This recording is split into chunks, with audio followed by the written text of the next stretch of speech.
That's what it took me so long to get in here. Some technical. Mm.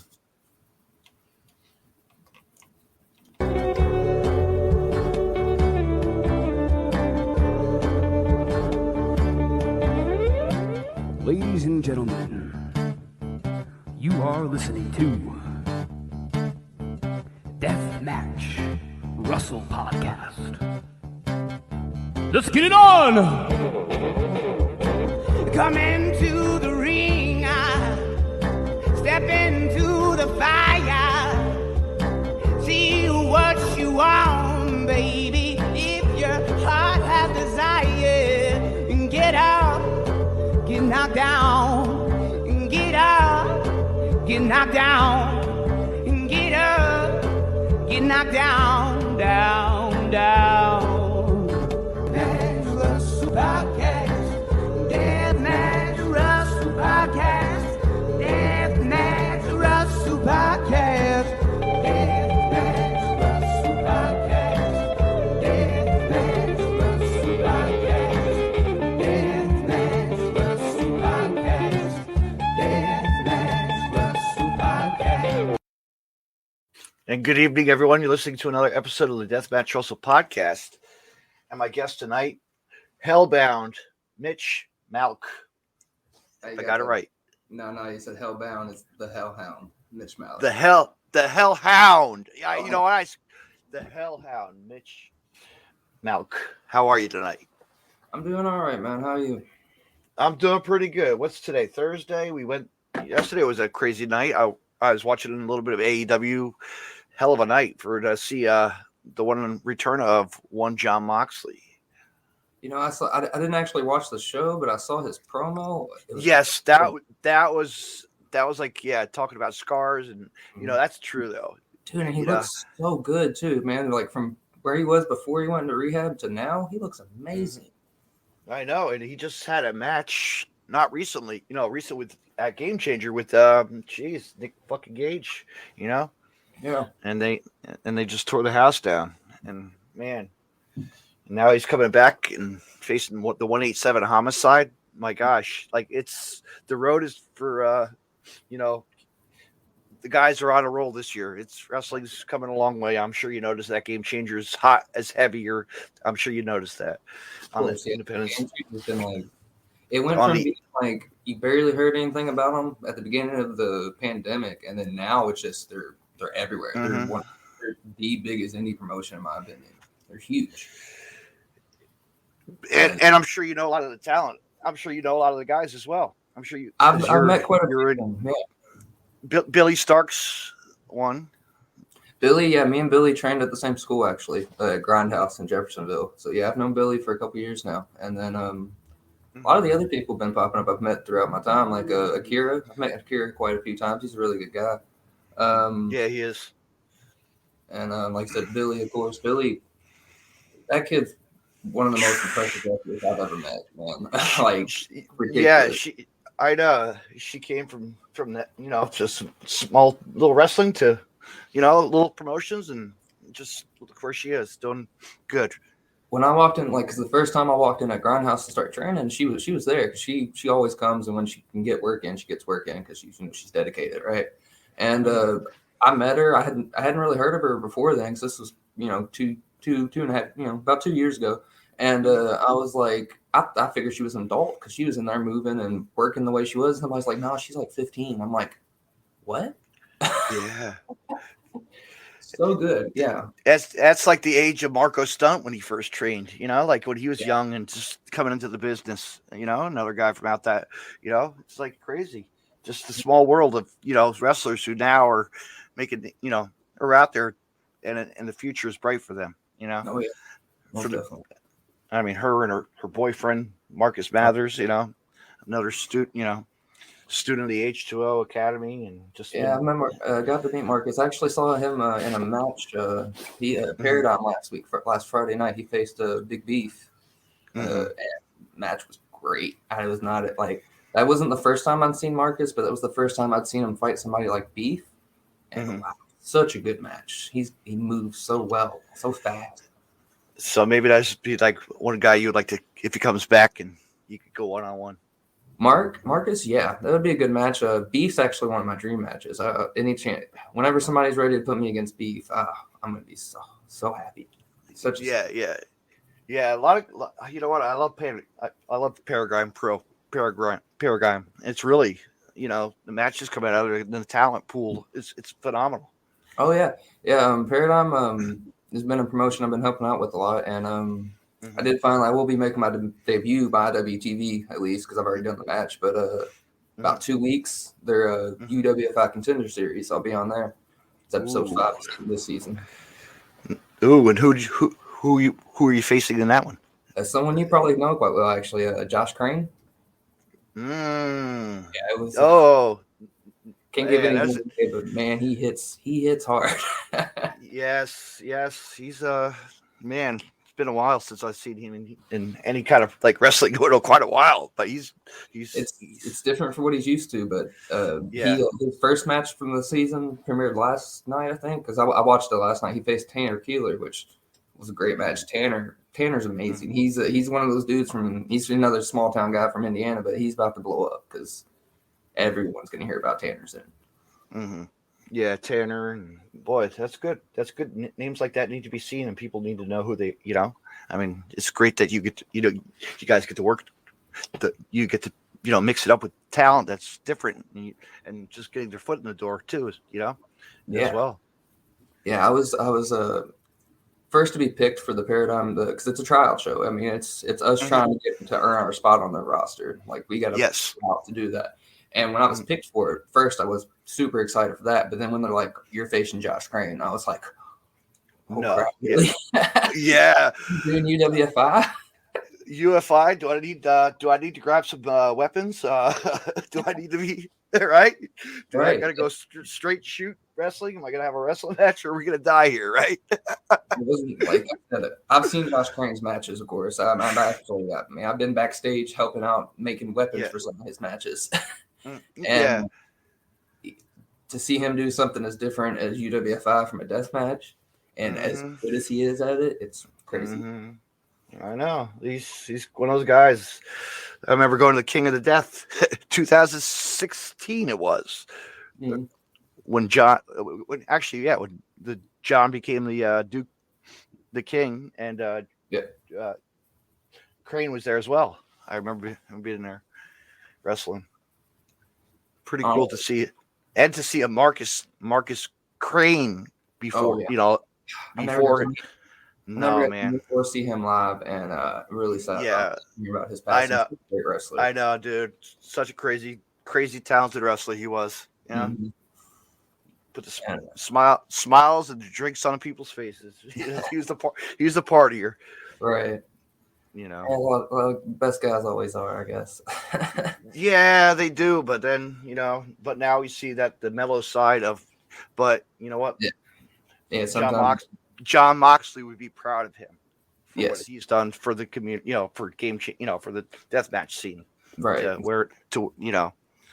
To take on spots. But yeah, my God, talk about like Moxley looked good, no scars on camera. Like that was like wow. And like I've been seeing a meme go around already, and it's showing pictures of him from right before he left till now, and it's just like you can see like his face isn't nearly as bloated as it was with the alcohol and everything. And man went and got. I mean, he was already in great shape, but he got in even better shape, and we're about to see such good matches out of him in the next few months. Yeah, we are. Yeah, and what he's going to do against Homicide, we'll see. That's going to be really it's going to be a good match. That's like the eyes on the world right there. Right there. It's like you're actually going to be like something that's going to be like the whole card is like magical. Like it's going to be historic. Where was that? What promotion was that one going to be for again? Sorry, that's Game Changer Wrestling, GCW. Oh, Hammerstein Ballroom. Okay, I didn't realize he was announced for the Hammerstein show. Sorry. I knew he was announced for a match against Homicide, but I didn't realize it was the Hammerstein show. Okay. Yeah, that whole card's going to be ridiculous. I know. I wish I was going. I'll be watching on IWTV, supporting everybody. So I will actually be on the show Saturday night, so I won't get to watch it either. Yeah. Watch the replay. Yeah. Well, watch the replay, or and at least watch the. I don't know, maybe catch it if you're driving or somebody else is driving. Tune into the Scramble is like a free on YouTube. So yeah, well, I'll come. I'm sure it'll be on IWTV, right? No, they got rid of that. Yeah, they got rid of their contract, but they still have stuff up. I didn't. Yeah. So I'll have to find another way. I'll find a way to watch it. I got it if you need it. I'll hit you. I'll hit you up after. I got Saturday night. Saturday night. I'm actually on. I don't know if you've heard. Have you heard of New Wave Pro? Yes, New Wave Pro is pretty good. I've been keeping my eyes on.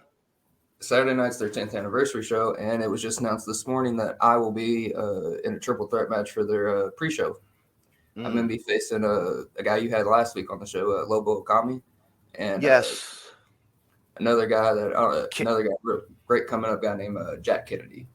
Yeah, Kennedy. I saw that. I was just reading. I just popped up and I was reading flyers and see what's. Yeah, some good stuff coming. You have a lot of good. That show itself is going to be stacked.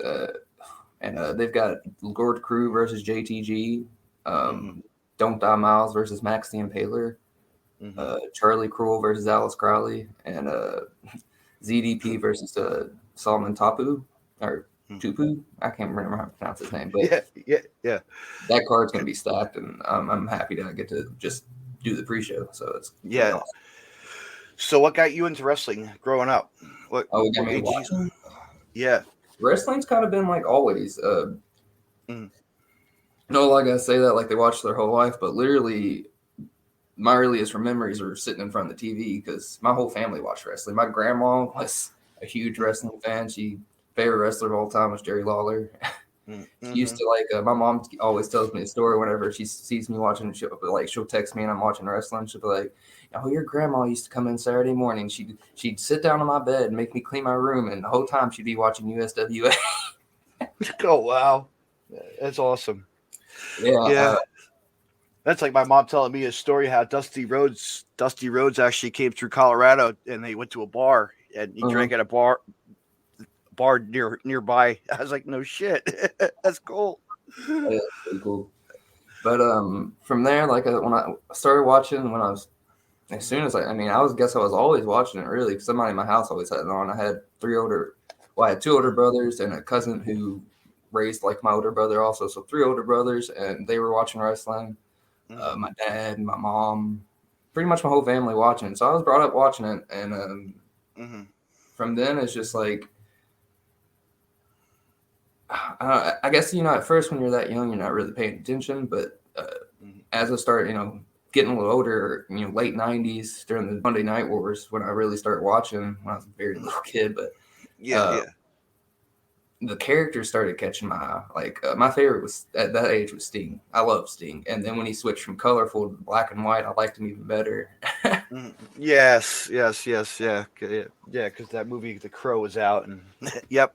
And that really just like the Scorpion and, is just all mixed up with him, Yeah, funny story. When I was a little kid, I saw that movie and I actually thought that was about Sting. That's crazy. Oh man, you never know, right? Right. Maybe he was an extra. We didn't even know it. Maybe so, man. Sting's been in so many movies, I think, too, that I probably don't even remember. Most of us don't really want to. It's not very good. No, sloppy movies, probably. But anyway, go ahead. No, you got it. You're fine. But anyway, getting back to like, what was your first experience going to a show, like at a young age? I'm from Louisville, Kentucky. Yes. So you may have heard of the Louisville Gardens here. No, I never have. Okay, so it's an old theater that's downtown, a big venue, and it's closed down. It's been closed down for close to 20 years at this point. But back in the day, that's where USWA used to come through. All the OVW who's in the area, they used to do shows there. So when I was a real little kid, my biological father used to take me and my older brothers to see them. And I was young, so I don't remember like specific matches. Moments. Like I remember seeing Brian Christopher for the first when I was a little kid. I remember seeing him go through a table, but I don't know who he was facing. And then I remember meeting he was going by the King Mabel gimmick at the time, Viscera. I remember meeting him when I was like 3 or 4, and I was probably like 4 or 5. Mm-hmm. But I remember standing next to him and coming up to maybe his knee and just being terrified. Yeah, right. Gigantic. Yeah. Yeah, it's amazing when we, childhood wrestling, like how we go to shows as kids.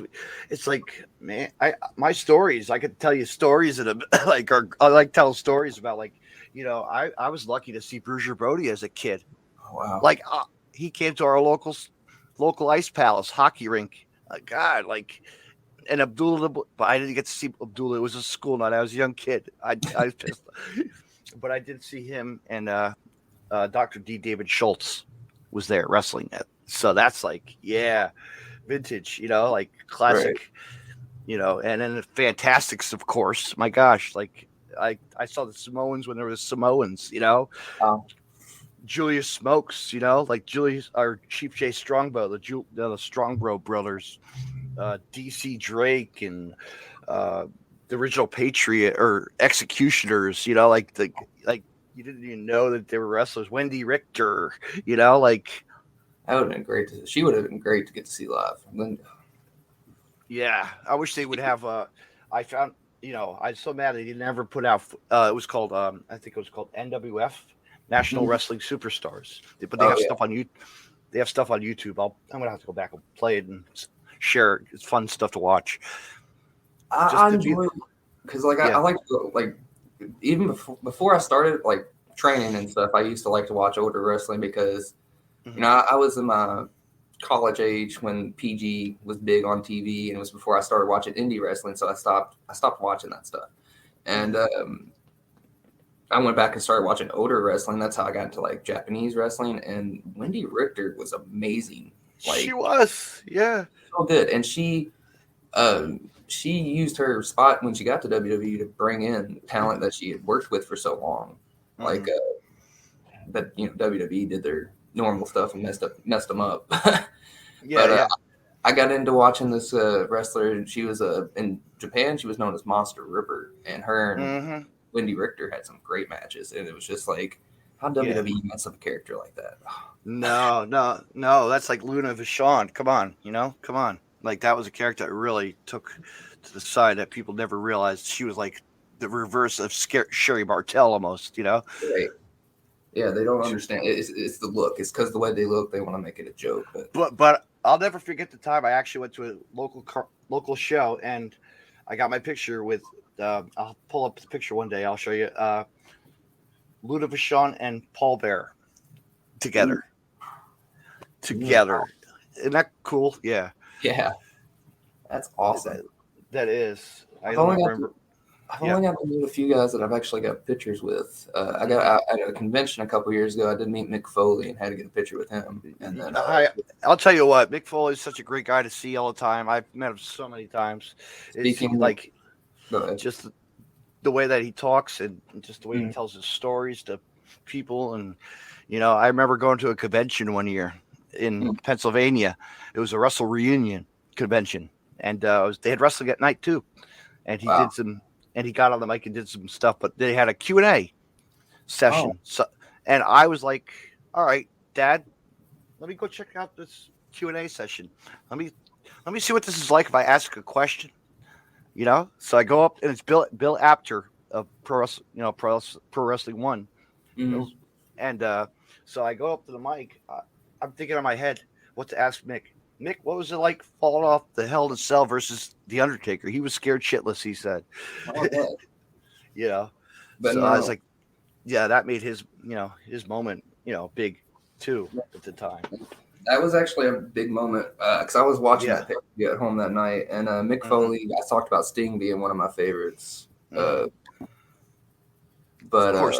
of course, Taker too as well. We can't go wrong with the Taker. But no, Mick Foley. I loved Mick Foley from that moment on because he made me think wrestlers were superheroes because he fell 20 feet and just came back to the ring and finished the match.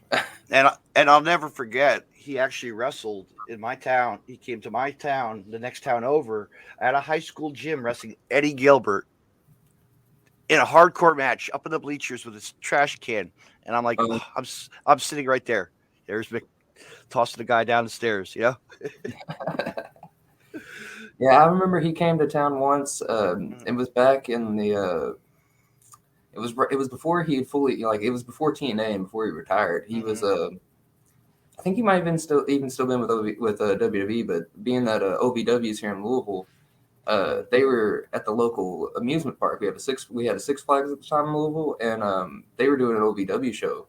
Mick Foley came to the show and he was there, and I begged to go. I wanted to go so bad, but my mom was like, "Oh, but you can't get in without paying the amusement park prices and the price for the show." And she was like, I'm not spending all that. And I'm like, one chance I would have gotten to see him wrestle in my life. And, yeah. It's like me, growing up watching WWF. It was like, Saturday night wrestling's on.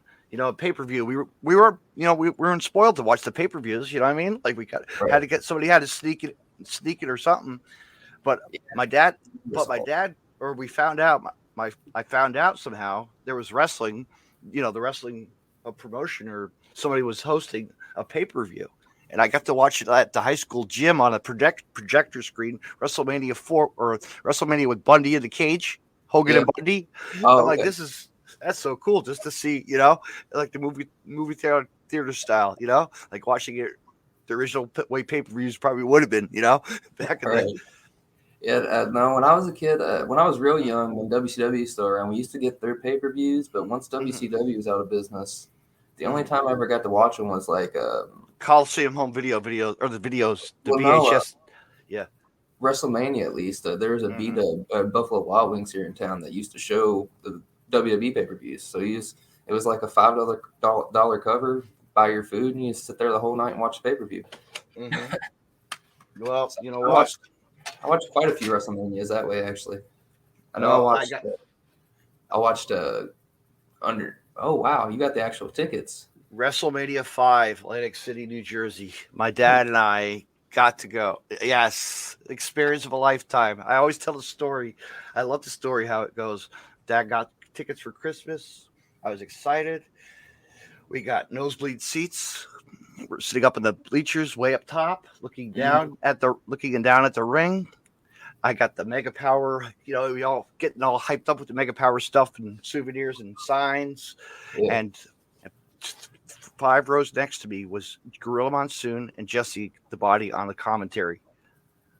Like 5 rows, right next to me. I'm like, damn, this is But to hear the sound of the ring from up there and with the microphone, because it was under the ring at the time. That's way back. WWE still does that.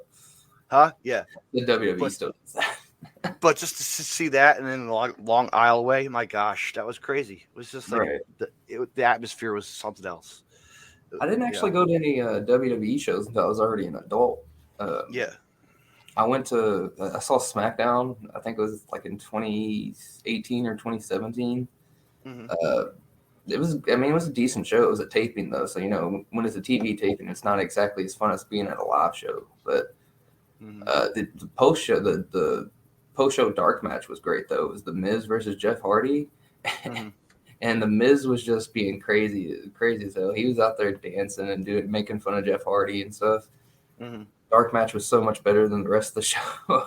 Yeah, I remember going to a dark show, like a house show, and it was I think a SmackDown, and Eugene was doing stupid stuff, running around the ring, doing his stupid stuff, mocking Ric Flair, and it was great. And then seeing Howard Finkel there, hey Howard, hello, he said, hey, I'm sitting probably like 6 rows away, Yeah. But no, to see, but that night actually was pretty cool. I believe it was a cage match. I got to see Jericho versus John Cena in a house show cage match. Yes. Yeah. There's little footage out there. I'll find it. I'll send it to you. It's pretty cool. Yeah. And I'll never forget the time I went to back at, Atlantic City again. I was there for, was it SmackDown? Another SmackDown. And I saw Bruiser Brody. I saw Brody Lee, and Moxley. Go. It was great to see, and Sheamus, and just like the night I went to SmackDown, it was when Luke Harper or Brody Lee as still Luke Harper and Eric Redbeard were doing the Bludgeon Brothers gimmick. Mhm. I got to see them do a tag team match that night, which was against the Bar, I think, actually, if I'm not mistaken. So that was a great show. I'll tell you what, I got to see Brody at Ring of Honor at a couple shows in New York and Jersey All Pro Wrestling. When he was wrestling, yes. When Hero was around, Chris Hero would come to the Jersey All Pro matches. Damn, no, that must have been great.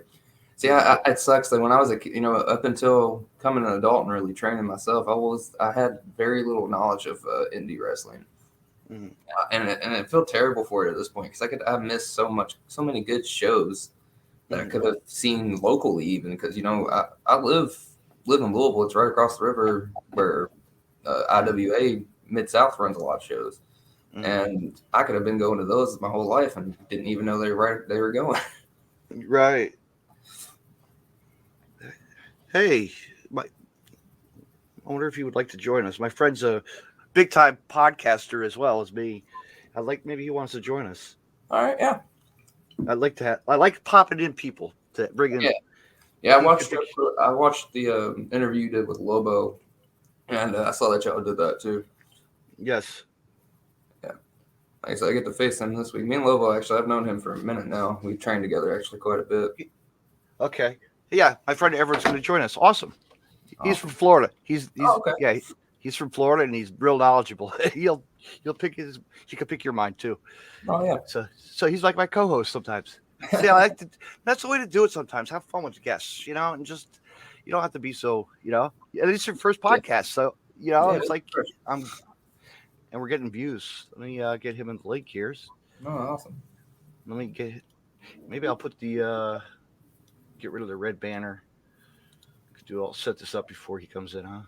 All right. Let's put the red up. No, not that. Was that it? Yeah, that's the red. Get rid of that stupid barcode one. Absolutely. He likes to come in and he always enjoys the conversations with us. It's only Thursday night, nothing's really happening. All right, let me see where he is. Hold on, give him a minute. Hold on, me send him this. So growing up watching wrestling was awesome, just art. It really was. We see our heroes to the superstars. Right. Yeah, I really grew up in an odd time for TV pro wrestling because I started watching at the end of the Attitude Era. And then it came in, the Ruthless, WWE, the Ruthless Aggression Era, and TNA coming in at the same time, which I was actually always an early TNA fan. TNA really kicked off when it did, and I just love how it was the product. You could just watch it over and over. Yeah. Because the way that they, the 6-sided ring, that was cool. And then it was, and they brought that to a couple of companies too, different promotions. I've seen there's one here. There's one here local or kind of locally. EWE. They run with the 6-sided ring. Yeah, that must be interesting. Just to run those ropes. I haven't gotten to work there yet, but I hear it is a lot different. The way you can bounce in it, it's different. The way the boards, something about the way the boards are. There's more. Play. It's really stiff near the ropes, but in the center, it's extra bouncy. Is what they've been told. He's just setting up. But as it was coming in, like I said, Ruthless Aggression and watching early TNA, and I was an early TNA fan because I remember back when they were doing the countries, the tournaments. They had Team Canada, Team America, and all that. Oh yeah, that. And then the X Division was really popular with AJ. It was just.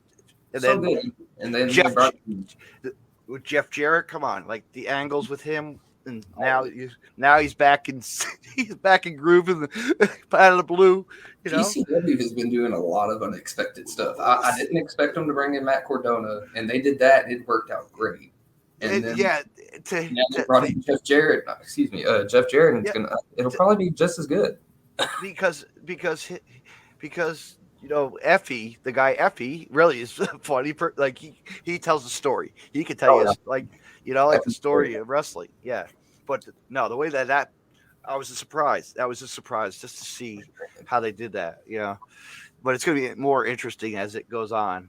After this. But yeah, once what really started, I hated about, like I said, growing up watching wrestling. When it got to like the early 2010s, where it started hitting that PG era, man, I just really could not. I actually stopped watching like WWE for a good 3 years because of that, and then I heard the Hardys were coming back, so I was like, all right, I got to see this. But yeah, the Hardys were. I'll tell you what, they're tearing up the scene, man. They had their run, and they if I'll tell you what, I'll go back to I'll send you the Jersey All Pro flyer on IWTV. Go back to the anniversary 19th anniversary show. They wrestled on it.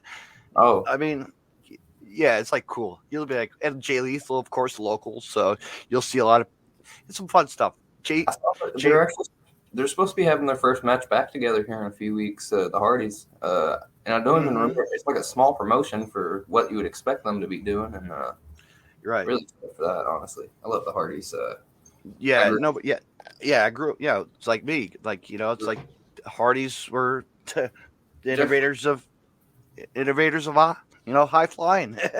Jeff Hardy was another guy that, like, when I was really young, like, because I remember watching the original TLC matches on at home, on WrestleMania, of course, and probably on DVD more likely than actually watching them live, because, but it was just like ridiculous what he could put himself through. It was another Mick Foley situation in my mind. It was like he was another superhero. Yeah, it's like that time they both did that Swanton. They dived off that balcony, off that famous spot they did there versus the Dudleys or whoever it was, I don't remember which one it was, but it was probably Edge and Christian. That's probably, yes, you're right, because that was when they were really the faction. Yeah, they were doing their thing. There's another tag team that really, those guys went their separate ways, but hey, but look where Christian is now. Like Christian never. There's no question about either of them. Like, honestly, out of those teams, I'm surprised that the Dudleys didn't do more single stuff. But like the way they were so over as a tag team, there's no way they weren't going to be over once they try to go single. Right. Yeah, they had a good run. But now Christian needs to get himself and just win a couple of those AEW titles and just Yeah, I'm sure it'll happen. I mean, is he still the Impact champion? I don't even know. I know he won it off Kenny Omega, but I don't know if he still has it or not. I haven't watched him that much. No, I got to catch up because I see a lot of Cardona stuff. It's like I haven't seen a lot of that, but I'm like, no. But the original Moose is still there. I still see that he's like one of the faces. Actually, I was just reading something. Did you see about? I just read this today. Don West is in a hospital. No, I didn't see that. He's suffering something. That's scary. Yeah, hope he's all right. Yeah, hopefully, man. Don't need. Don West was like the great. He was great. He was the guy that would go. He would actually go to do the promo sales at the events, the house shows. I remember going like that at the TNA house show. He'd have the grab bag of 5 DVDs for $20, and a T-shirt when that was popular. They were so. TNA had a good thing there, right? When they did. TNA had a good thing going for quite a while, but then they went the way of WCW and started making the same mistakes. Yeah, and then I had a friend of mine. He used to go to all the shows there for free. I was like, damn, you bastards! You get to go to all these shows. You live in Florida. Come on. Right? Oh yeah, they got to go to the studio shows. That would have been awesome. Yeah, but I couldn't believe that they were doing a free show. Like what I mean. Like, how could they get away? Well, I guess the money and I guess wrestling at that time frame, Yeah, I mean, because there wasn't much back then. No, there wasn't. I mean, if it was free way back in the day, man, we would have been there. We would have been watching AJ. AJ in his prime a bit, you know? Oh yeah, I would have loved to have gotten to see AJ live in his prime. Oh man, Mm-hmm. some of those moves he could do, that spinal tap he used to pull off, Mm-hmm. ridiculous. And I don't remember who it was against, but I remember watching some clips from TNA, and he did this thing over the ropes. Mm-hmm. If I can ever get as athletic as he is, I will do it, but I can't right now. He literally like runs horizontal to the ropes and jumps and does a shooting star from the mat over the ropes onto somebody, and it just blew my mind the way he could do that. That body control was just crazy. He has.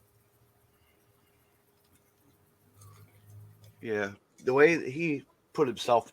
I'll tell you what. I got to see him wrestle Jimmy Rave. Wow. That's when he stole. That was a Ring of Honor match that he stole it. You know, when Jimmy Rave stole the Styles Clash from him. Oh, okay, yeah. You got to see that. Like Ring of Honor. That's before Dishonor 3 or 2. Yeah. That's when Punk was just signing for the WWE too at the time versus Austin Aries. He had his match with Austin Aries. Yeah, I've seen both of those matches, but recordings of them. Yeah. To see that, it's like to be there to live, to be, to witness moments like a Rave moment or a Punk moment. Come on, like. I mean, the house must have gone. I mean, the building must have gone wild when he did the Styles Clash. It had to have. And I want to introduce my co-host for the night, the one and only Everett Lee of the Everett Lee Show. This is Mitch, and he'll something, man. Hey, David, you're lucky I wasn't doing nothing. I know. You're lucky I was in the middle of doing something, Yeah. Well, the wife's not home, so. Okay. But. Damn. Yeah. So have Everett's been listening to us, and we're catching up right now. We're just talking about like Jimmy Rave and AJ TNA era Everett.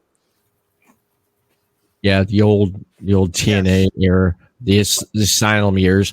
I have Pluto TV, and they have an Impact channel, and on the Impact channel on Pluto TV, they run sometimes old Asylum episodes. One day they were doing a whole marathon of them. Like last night, I was watching on the Independent Pro, not the Independent, but mostly it's Independent. It's the Pro Wrestling channel on Pluto.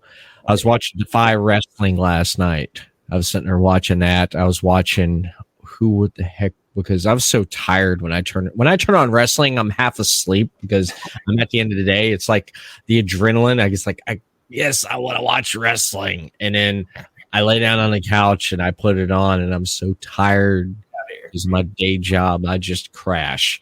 But I remember watching Defy Wrestling last night. I was watching, who the hell was I watching? I was so tired.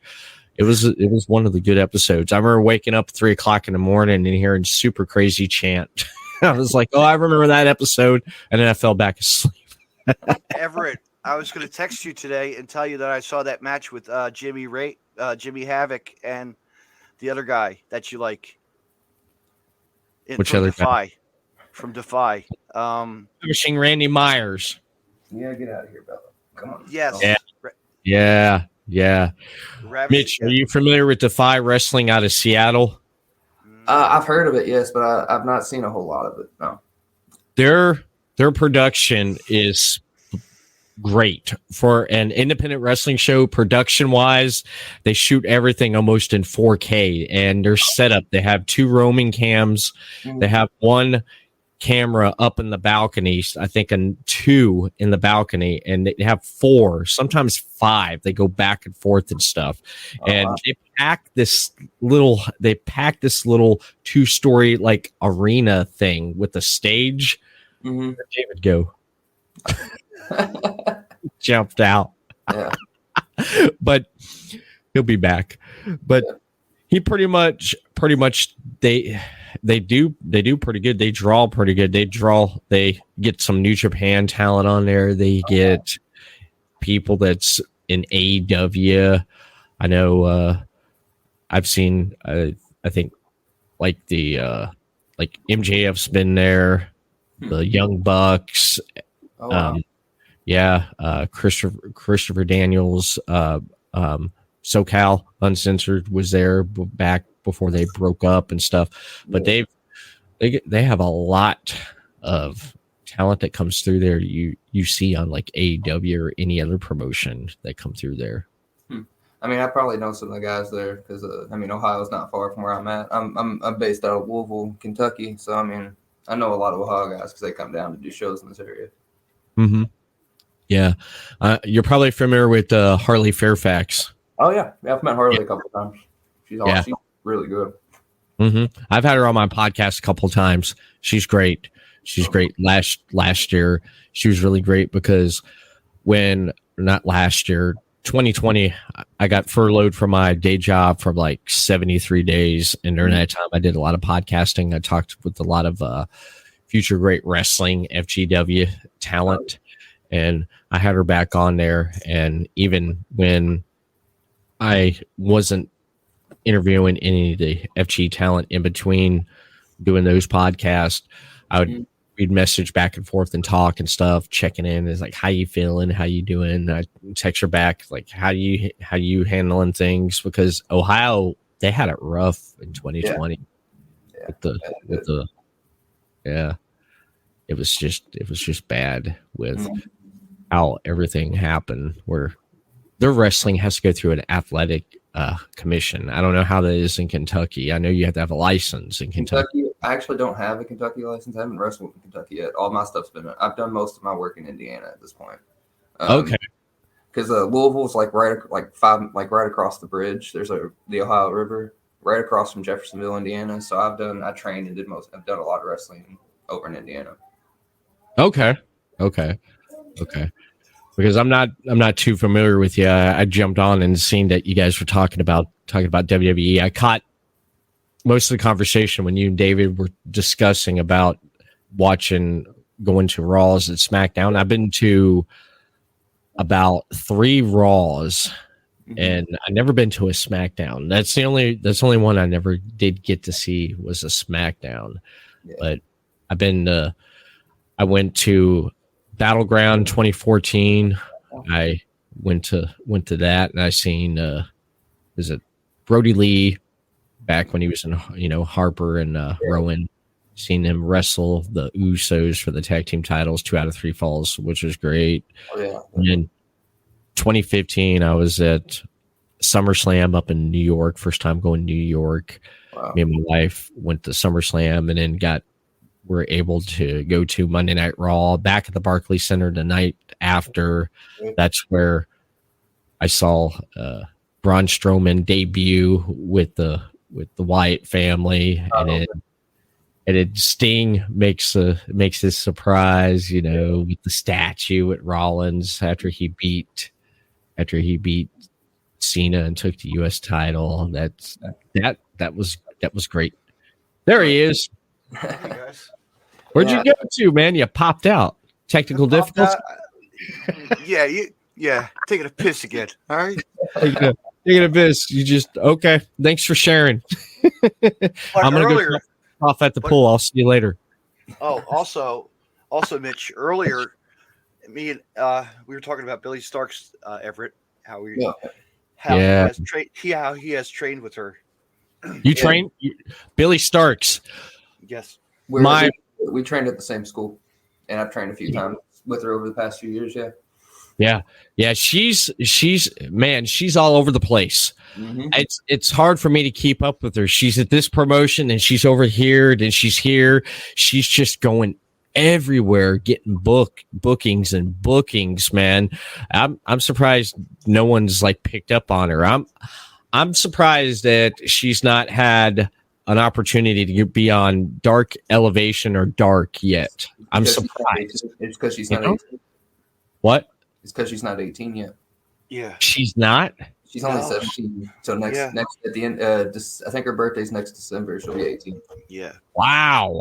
I didn't know that. She started. Because I interviewed her about a couple of years ago, back in actually 2018, I think it was. I interviewed her, and that podcast is one of the highest ranks on iTunes. Yeah. On iTunes, but Wow. I put out there just recently a post with my 2 top most listened to podcast on Podbeam, which is Shauna Reed and Cody Hawk. Sorry, somebody's waving to me in the other room. But Billy Starks, man, she's great. She is great. Oh yeah, she started training when she was like 13. So she was training like when I met her like 2 years ago. She'd already been training for two and a half years already, 3 maybe. She'd already been going for a minute, and like since 2020, she's just blown up and been everywhere. Mhm. Such talent. Friday night, I was at the Paradigm show. I wasn't on card, but I was at the show hanging out. I don't know if you've heard of Paradigm Pro or not. Yeah, I've heard of. I've seen him on IWTV when I going through the promotions. Yeah, she faced Calvin Tankman on Okay. Friday. Calvin Tankman. Ooh, there's a guy. It was for one of their titles, and like I will say, it was one of the best stories. Like the match, they told such a good story in that match. It was just her being, her wanting to be taken seriously as a wrestler, and him not wanting to hurt someone that he has, seen grow up as like a family member. So he was, when he finally did, and he finally struck her, like hit her, the crowd just loved it. Like they went crazy for it. That's Crazy for it, but Right. they were on Billy's side, but crazy for the fact that he finally did it. yeah, that's the kind of wrestling I like, when you can tell a good story and you get the crowd with you through that whole match. Cheering for the face, booing the heel, and just telling a really good story, and just the build up. Just I love that. I definitely love a good story. And talking about matches, do you go back and watch your matches? Do you critique your own matches? Or are you your worst critic? No, I'm my worst critic. I have to go back and watch it because during a match, I'm gonna think about it. Like right after the match, I'm like, oh, I know I messed this up. It probably looks so bad. I've got to watch it. So as soon as I can, watch it. If I don't have somebody out in the crowd recording the match for me, as soon as the promoter posts it, I'm watching that match.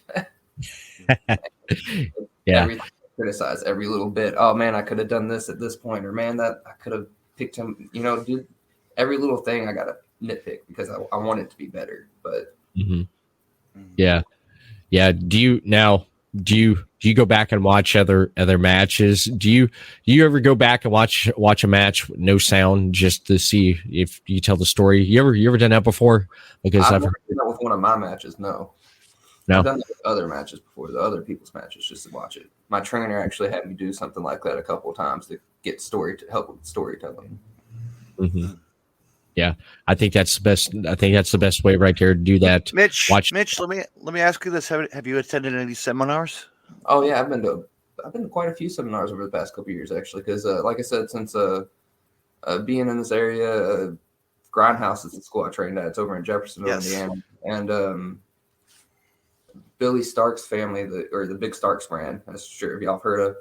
They've used our building for a lot, and they had seminars coming through there last year during right after the pandemic, right after everything opened back up like crazy. So I got to do Larry D seminar. What other one? I've done Aaron Williams. Been at Aaron Williams seminars. Aaron Williams. There's a guy. He is pretty good for what he's as a wrestler.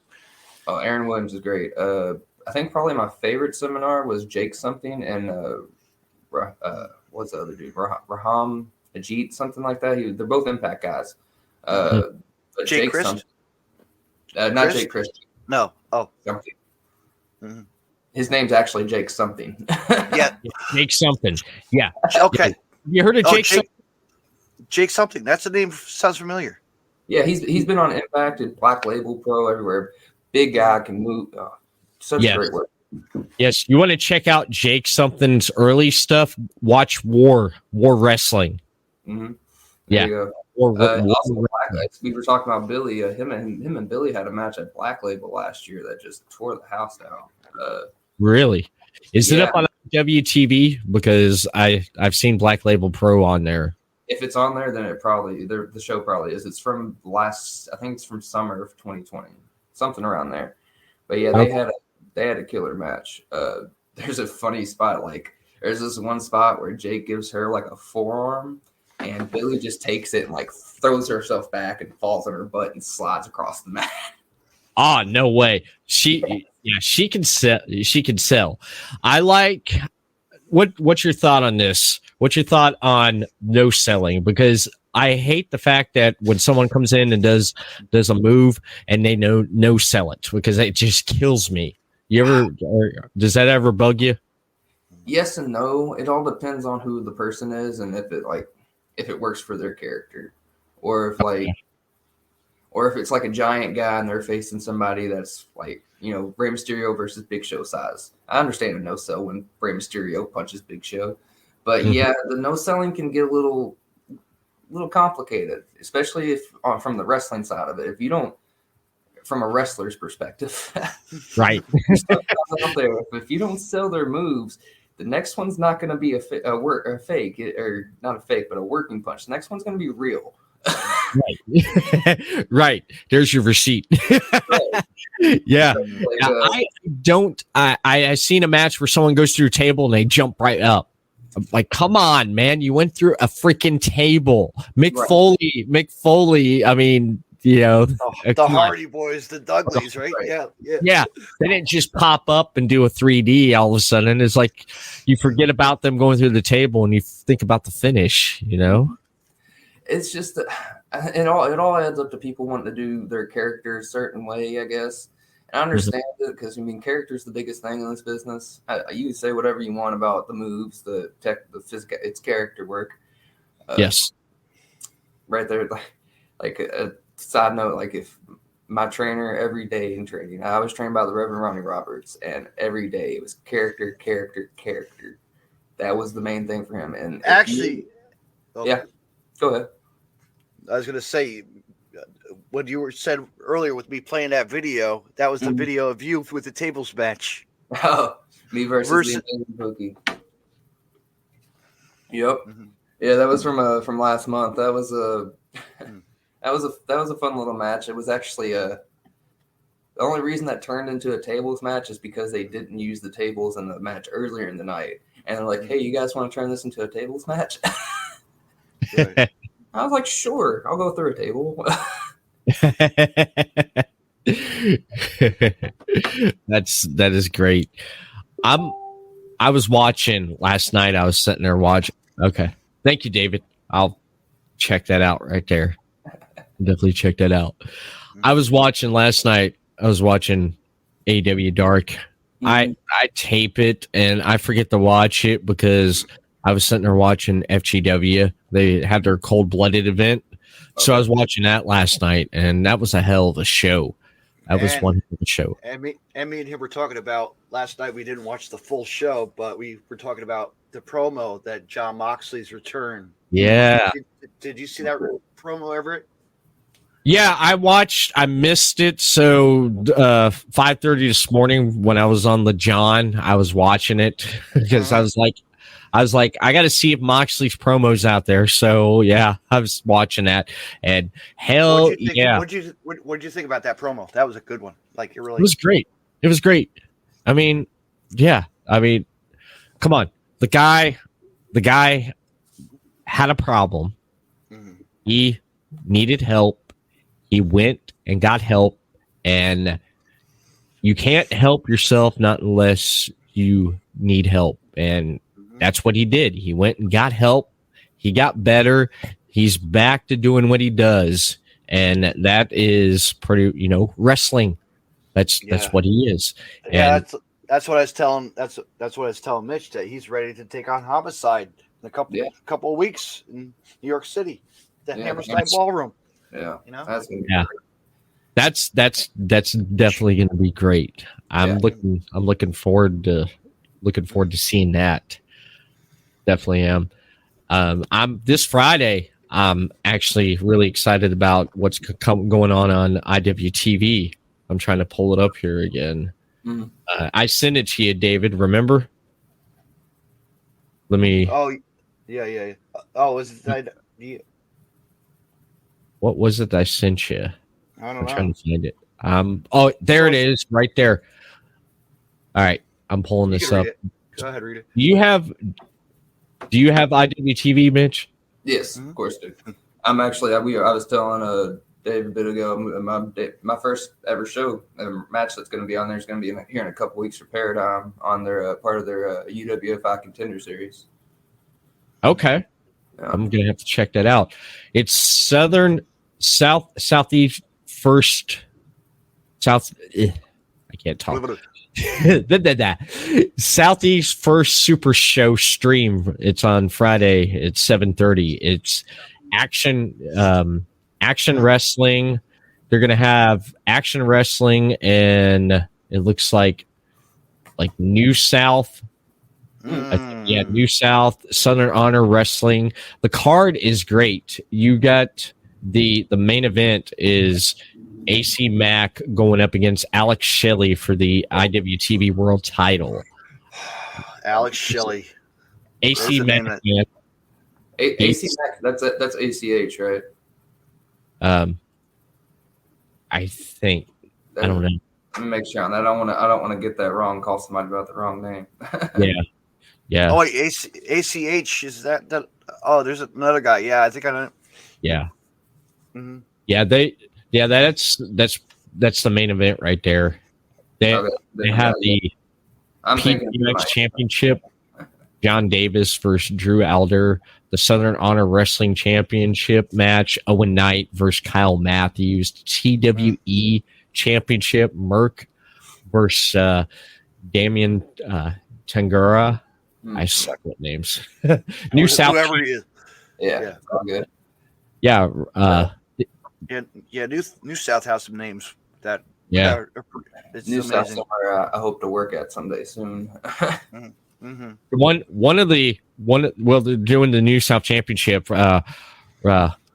Rolando Perez versus Brandon Williams versus David's favorite Donnie Janela versus Chris Trunk. Donnie Janela, yeah, he's around though. Yeah, he's around. That's Donnie's like one of Levi's favorite wrestlers, almost, right? The Amish dude. Oh, the Amish guy, Levi Everett. Yeah. I like Levi. He's a really cool guy. Actually, I've talked to him quite a few times. Mm-hmm. Puts on some impressive matches. He doesn't speak at all, Everett. he does Amish. Oh no, he does talk. He's a very soft-spoken person.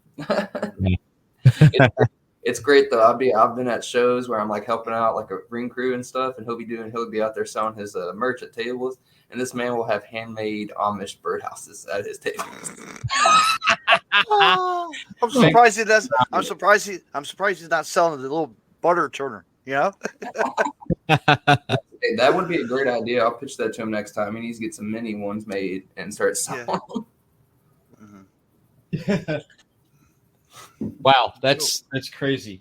Yeah, it is. He does it. He just wanted to. I just saw. It was Sunday night. He just won a title, didn't he? Saturday night, yeah, Conquest. Actually, I think he won their belt, and then Sunday night, I was in the Rumble on a show that he was on. All right. There's a guy here in the area named Chad French. He helps out. With yes, shout out to Chad French. Good dude. Yeah. We were doing his stroke benefit. He had a stroke, and we were doing a benefit show for him called Stroke Sucks Eggs, which will be on IWTV at some point, I believe. And Everett actually defended the Conquest title at that show that night too. It got made in the last minute. I can't remember who he defended, who he faced, but yeah, Everett puts on a show, man. He hits. If you're gonna go and look and try to find some of his matches, I think it was at Black Label Pro, but don't quote me on that one. But he faced Big Beef. I don't know if you know Big Beef or not, Everett, but it was from last year, and these men were headbutting each other worse than I've ever seen. Give me just a second.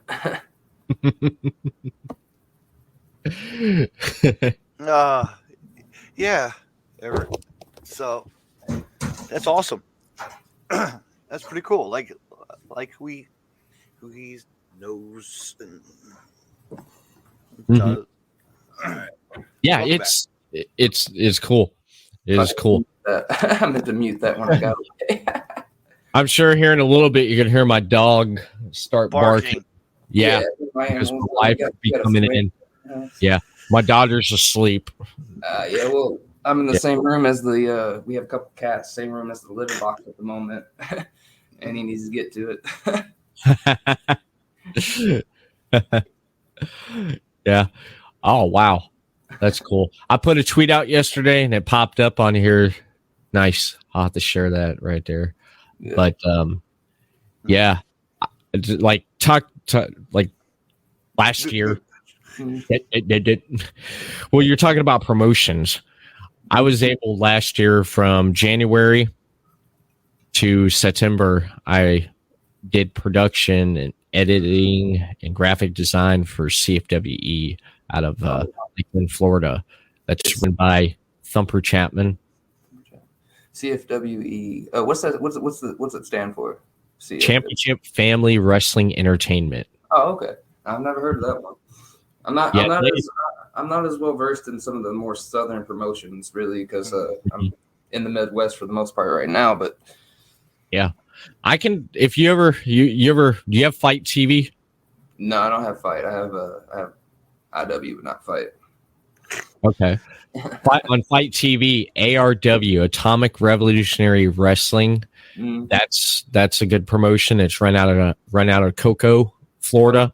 It's run by Alex Red.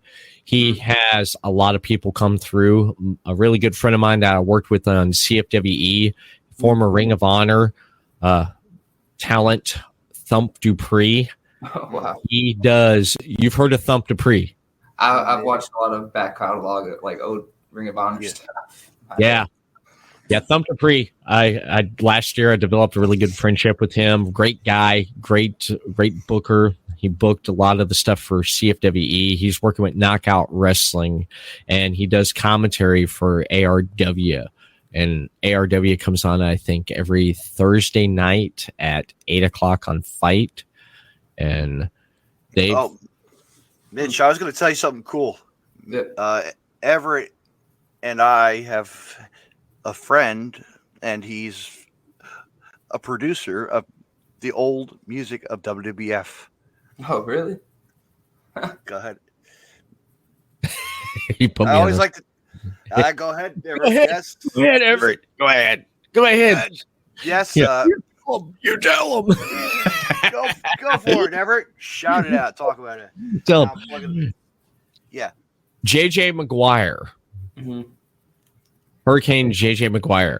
He collaborated with Jimmy Hart on all the Federation theme songs, from Hulk Hogan to Jimmy Superfly Snuka to $1 Million Man, Ted DiBiase to Big Boss Man, Shawn Michaels, Sexy Boy, Demolition, and him and Jimmy did all those theme songs. That's a real American song. Mm-hmm. Yeah. Oh wow. Yeah. Oh, wow, that's a lot of history of music in the rest. We actually were did a lot of podcasts with him, right, Everett, and just over the years, and then he actually came down and he got an award by me because I wasn't there in person. JJ was there, right, Everett? Go ahead. Yeah. JJ came down and he hung out with me. He stayed with me for a week. And we stayed up late and just talk, which was great. And during our conversations, I asked him, I said, JJ, do you know how much of your music's on YouTube? And he said, I never really looked. I said, let's sit down here and take a look. And we're going through looking because he was making sure that a lot of all the music that's been put out there, him and Jimmy got credit. People credit him and Jimmy because there's a thing about Jim Johnson, which I'm not going to get into, but it just he off the record he would tell you how he feels, but nothing bad. It's just he was checking out just to make sure that no one credited Jim Johnson, and I had to pinch myself. I'm sitting there pulling up Shawn Michaels' Sexy Boy, listening to it, and then the guy right next to me is the guy that wrote it and played it. You know, it's like It's a real feeling. I'm listening to, you know, sexy boy. I'm not sure. And the it's funny like, thing, and the funny thing is that Jimmy Hart actually, Everett, a friend of Jimmy Hart's as well. Like, because Daytona, there was a bar, right, Everett? yeah, Yes. Jimmy had a place here in Daytona. Jimmy Hart Hall of Fame Bar and Grill. It was over at what used to be known as the Mine Hotel. They had a place down there in the bottom where you go in there and Jimmy Hart would be there. You go in, watch wrestling, watch sporting events, you know, have a drink, you know, chill out. He had all the memorabilia there. And it just, when I got to know Jimmy pretty good, I mean, really great guy, talking with him. And we'd be sitting there. Tell them about the bar No, fight. there was no bar fight. Almost. No, it would almost. escalate. It would escalate. Okay. Yeah. So one night I was there with my friend Tommy, who just retired from the business last year. He used to be known as the Renegade. He down here in Florida. He was known as the Renegade. And we went out there to see Jimmy and we're hanging out with him. And right there on the beach, it's like these two guys just rolled up on the beach, Mitch. Like, and they came in and they smelt like 420 bad. It was like, I looked over at Tommy. I said, "Is it 420?" And he's like, "I don't know." I was like, "It smelled like it." I was like, "Yeah, it does." So they got some drinks and they just started getting loud and rowdy. And we're sitting there talking to Jimmy, watching, you know, TV, and they kept coming up and just getting on and on and on and on and just saying, "You're the best, Jimmy. We'll buy you a drink." And Jimmy's like, "No, that's all right, baby. Oh, we'll buy you a drink. We'll buy it." Just getting loud and obnoxious. So Jimmy got up and security came in and told him, you know, asked him to leave. And they didn't want to leave. And the security was like, "There's two ways it's going to happen." And the security guy's like, "I'm gonna make you leave, or the cops gonna make you leave." Yeah. So they ended up leaving, and Tommy's big. He's 6'3". I jumped behind him because I'm like, I don't want nothing to happen, man. And then there was this other time where we were sitting there, me and Jimmy, and we're talking to Jimmy, and Tommy was sitting there, and we have a friend Tony. And Donnie David looked like Jake Roberts' brother, Tony. Oh my goodness. He does. Yeah, yes. he does. He could pass as Jake Roberts, like a young Jake Roberts. And we were all sitting there, and this husband and wife came in, and the wife, she was 3 sheets in the wind, and she comes walking up, and she's all, "Jimmy," and just, she bought a shirt. Jimmy signed it. She took some pictures and stuff, and she'd walk over back to her husband, have a few more drinks, and we're sitting there talking.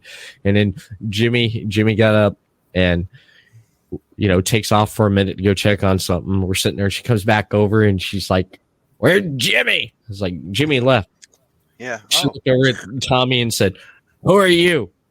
I said, I'm Jimmy's bodyguard." I was sitting there. I'm like, and then she looked over at me, and then she looked back at him and said, "Well, who's he?" And Tommy looks over at me, and I look at him, and he says to her, he said, "That's my bodyguard." Yeah. And she's like,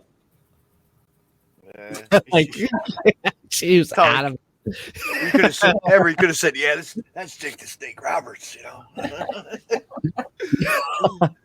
Yeah, we went to a wrestling show. We went to a Go Wrestle show one time, and you ever hecklers?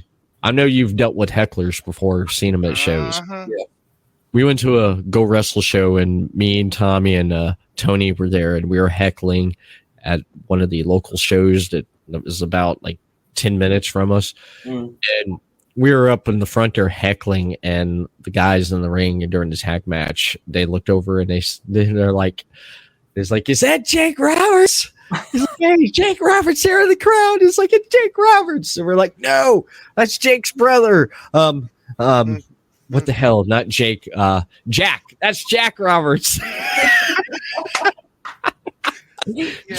And we're like, "You better watch out. He's going to give you DDT." Yeah, we had so much fun there. We did. What kind of music are you into, Mitch? What do you like? I listen to a lot of music, really. Probably my favorite's more classic rock, 70s, late 60s rock. It all depends on the mood, really, because I like 90s hip hop a lot too. I've actually, just in the short time I've wrestled, I've already changed my entrance song like 3 times.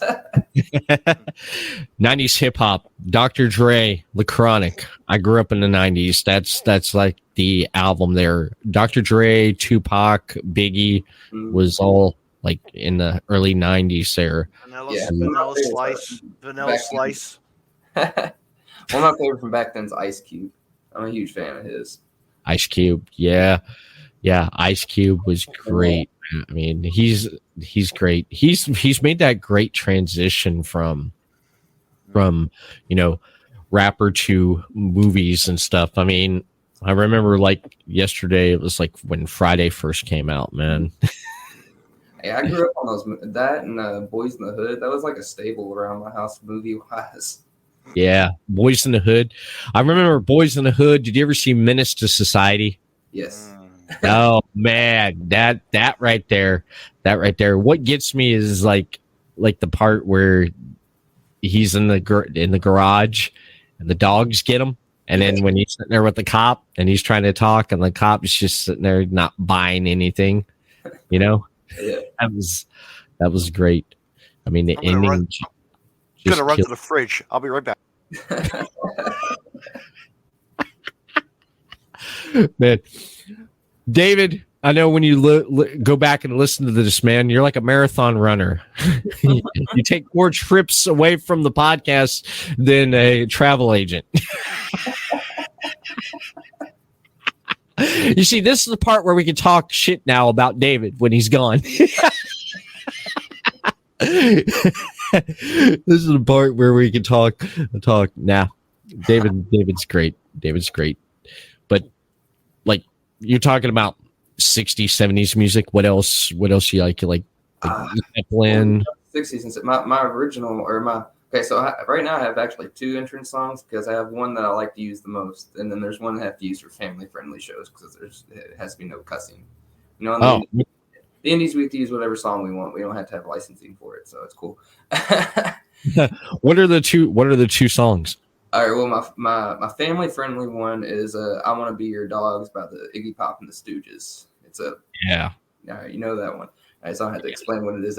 Love that song. It goes well. It's good. I like a song that has a good rise to it, and that opening solo it has is really good. And then the song I've started using at shows that are less family friendly where I can cuss. It's a cover of 99 Problems, but it's a blues cover of it. So it sounds completely different. Like a guy named Hugo, I think is his name. Really good song. Yeah. I like Eric Clapton, Cream. I discovered just not too long ago that I like looking up cover songs just to see how people do them and stuff, and I find out a lot like the old classic rock songs. Usually songs. People cover them and they do great, or they butcher them. Well, it's not even that. I thought you were going to get towards the fact that a lot of what Cream did was just covers of old blues music. Pretty much. I mean, if you look at the Rolling Stones, they were influenced by Muddy Waters. Yeah, Zeppelin did it too. But like Crossroads, it was originally done by Robert Johnson in the 1920s. Yeah. It's I was like looking up Cream, and I came upon a cover from Apocalyptica did of Cream's White Room with, I forget the singer's name, but it sounds great. It sounds really great. I think it's like one of like my favorite covers there. I found also on YouTube, Allison Chains, they did a live benefit show in Seattle a few years ago. That's with their new lead singer. And they closed out the show because they had a whole orchestra with them. They closed out the show with Kashmir. Really? Yeah. That was great. That Mm-hmm. That was great. It was great. With the orchestra and playing Kashmir, but they did a few Jars of Flies songs because they had the orchestra, which worked out great. Oh, that must have sounded pretty impressive. Actually, I was actually at a concert, the only concert I've been to since the pandemic. It was a bluegrass band, a band called Old Crow Medicine Show, and they did a cover of the Beastie Boys, "Fight for Your Right to Party" at the end of the show. And I was just like, I'm at a bluegrass show. What? That's like, you ever heard that bluegrass bluegrass band that does a lot of cover songs called Hasty Dixie? No, what songs have they covered? Oh, they do a lot of songs. They do AC/DC songs, and they did. I laugh at the one they did with Soundgarden, Rusty Cage, with the banjos. Yeah, they've done Slayer. Yeah, yeah. Who knew that you could play Slayer on a banjo? But only these guys can. They're the only guys that can pull it off. I don't know. I remember back in the day when that bluegrass or the country version of Gin and Juice came out, and I was like, "Do you ever think to play a version of Gin and Juice like this?" That's the same guys. That's the same guys. Okay, yeah. Yes, I've heard them. Yeah, you've heard them. Yeah. Speaking on Indy, sipping on gin and juice. Yeah, it always makes me laugh. It just sounds so weird. Yeah, it's creative. Yeah, welcome back, David. We were just talking smack about you. Thank God. All right, that's great. Thanks for the ribbon. Ribbon and quibbing. Thank you for the ribbon. Yeah, you're going to have to go back and listen to what we were saying about you. All right. Thank you very much, Everett, as always, for the ribbon. I do want to ask this. What about movies? Well, okay, movies. Obviously, all right. No, okay, go ahead, David. This is your show. Go ahead. What kind of movies do you like? Horror, sci-fi, porn? It's another bit like my music taste. I'm mixed on music on movies too. I have a certain number of movies that are, of course, my favorites. Like The Godfather is probably my favorite movie of all time. And then I also go for some comedies. Like, have you ever seen Project X? Yes, I went to the theaters to see that, man. I'm still trying to convince my wife to get us a garden gnome just like that. And she's like, no. She asked me this past Christmas, what do you want for Christmas? I said, I want a gnome. I want the gnome from Project X. No, quit asking. Every year I tell her, I want the gnome. I want it out there. I said, do you think people get offended if we had it out in front yard? She looked at me. Don't spoil it for me, okay? Okay, I was going to make Netflix, right, David? It's on Netflix. Yeah, it's on Netflix right now, I believe. And I think on HBO Max too. Mm-hmm. Yeah. You can catch it. They were filming a Project X2, and John Cena was attached to it, and that was like last I heard about it. All right, yeah. Hey, say what you will about him. His acting career is actually going pretty well. Have you watched that new Peacemaker show? No, people said it's great. What? Ridiculously good. They put 3 episodes out so far. He fits the roast so well. Do you watch any like kung fu movies or any? Oh, dude, I used to be a huge fan as a kid watching the kung fu movies, like especially Jackie Chan. I grew up. Did you see Cobra Kai? Oh yeah, I love series shows. So good.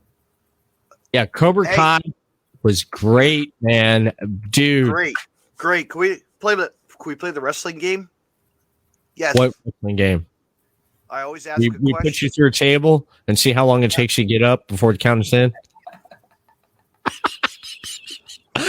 No, you are such. That's it, Everett. You know what? I could just do this.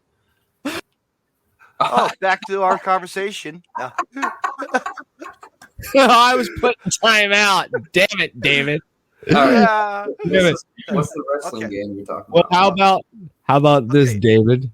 If I pull it up right here. How about this? Damn. Everett, David, you have about a 33 and a third chance. you're the son of a bitch. You know, that's it. you. Oh, really? Player, it's on every day, all day. Actually, I just thought up a good question to ask you guys. You said wrestling and movies. So, what's y'all's favorite movie that's about wrestling or based around wrestling? Ooh. So, one I'm say is probably going to get some frowns because I just love the movie so much. All right, David. Because I already got it. I know which one I'm going to say. Come on. Mine's the wrestler. All right. Yeah. Is that you too? Yeah, the wrestler, Mickey Rourke. Yeah, Go ahead. I like it. Ready to Rumble. Ready to Rumble. That's a good one. You know what? Yes. People knock it because of the way they a lot of people knock that movie. Mainly they just don't like David Arquette, but yeah. That was a great movie because the way that he came out, his role in just I love that movie. And how you get then after you see him face Nick Gage, you know. Hey, the documentary he put out about him trying to be a wrestler again was also quite good. Mm-hmm. You Can't Kill David Arquette. That was a pretty good one too. Yes, yeah, I actually enjoyed that. Did you see that, Everett? No, I didn't see the documentary. It's good. Definitely worth the watch. Well, the wrestler, yes, I love that movie because actually I was a part of that. Oh, yeah? In the audience at the Broadway Rec Center when they were doing the match, the Rod Killings match, and he's up in the stands, you know, when he's looking down at the ring. Oh, cool. Yeah, that's awesome. Yeah. So wait, did they do that like an actual match, or did they just it was. Yes, they told us they were filming. They were telling us they were filming. Like the owner said they're going to be filming tonight. Fat Frank said we're going to be filming a movie tonight. And Mickey was right. I was outside having a cigarette, and I could have said hello. I should have. You know? I had always wondered how they shot those scenes in that movie. Like, did they just find a bunch of extras, put them in the stands, and pay for a ring, or did they do it during an actual show? It was actually a full show. It was actually a full wrestling card that night. I can go back and look and find it for you. I'll find it one day. Well, from what I understand is, did you see Fighting With My Family? Mm-hmm. From what I understand is they filmed that in between of a real Monday Night Raw. Oh yeah, the ending scene. Yeah, the ending scene, which was totally BS because I remember watching it on TV. That I said, me and my wife were watching it, and she looked at me. She's like, "That didn't happen." I said, "No, it didn't." We knew how that ending went. Real wrestling. I was like, "Why did they change it?" They changed that. The other thing I didn't like it was cool they had Selena Vega play AJ Lee, but why did they have her dressed in her own gear instead of we're dressed like AJ Lee? Well, they own. That's a good question. I was wondering the same thing because even my wife said the same thing. Why is she not dressed like AJ Lee? They own the name AJ Lee. They own it. Yeah, they own the likeness. They own the likeness. You know. But back to my before Everett was using those little sound effects. The wrestling game. Okay. Okay. Cobra Kai. If the wrestlers, if let's reverse the roles. If wrestlers, any kind of wrestler from the past, present, who would it be as the roles of the? So you're saying like if we did the wrestler, but with him in the past or present, right, Everett? We've done it. What? The Cobra Kai. We've picked wrestlers who could play the role of a wrestler as like the sensei. Everett, like who would be Ralph Macchio in the movie? Oh, you're saying who would be like a good fit to play those characters in the movie? Yes. Okay. Yeah, okay. Replace the actors with wrestlers. Yeah. Mm-hmm. Okay. All right. Go ahead, Mitch. Take a stab at it. Ralph Macchio, Daniel LaRusso. Who would play Daniel LaRusso? If we're talking about like the original Karate Kid movies, like we could go. Yeah. Yeah, we could go back all the way to that too. Well, I mean, for that spot, we would need someone at least young looking. So I would probably say like Jungle Boy, maybe. He'd be a good one. He looks it, but there's also guys on the indie scene that could do it. Like we were talking about Marcus earlier. Marcus is a nice young. He's a young guy. He could play the Karate Kid. Yeah, true. All right. For like the sensei, what's his name? Miyagi. Mr. Miyagi. Yeah, if I was to go to the past, and I use Mr. Fuji. Mr. Fuji. He'd hit you over the head with the cane if you weren't doing wax on, wax off right. I'd take that damn cane. or who would be the sensei, in Japan, that Japanese one too. Remember part 2? Ooh, get to Jerry to play the sensei. Let's see.